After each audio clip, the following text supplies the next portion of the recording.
السلام علیکم۔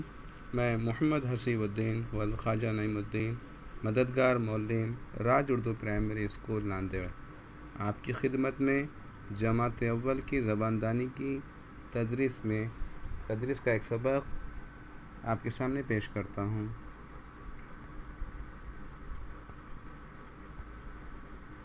جس کا سبق کا عنوان ہے دو دوست۔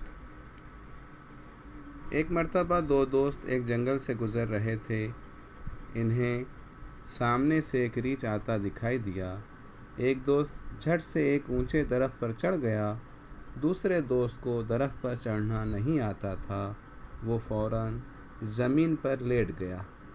اس نے اپنی سانس روک لی۔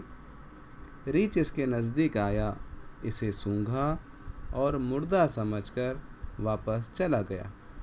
پہلا دوست درخت سے نیچے اتر آیا۔ دوسرے دوست کے پاس آیا، اس سے پوچھا، ریچھ نے تمہارے کان میں کیا کہا؟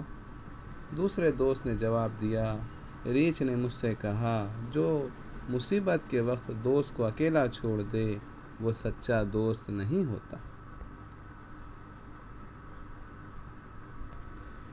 جی ہاں بچوں، آپ نے دیکھا اس سبق کو میں نے ابھی بلند خوانی کی ہے اس کی۔ اب آپ خود اس کو اپنی طرف سے خاموش خوانی کیجئے اور اس کو پڑھنے کی کوشش کیجئے۔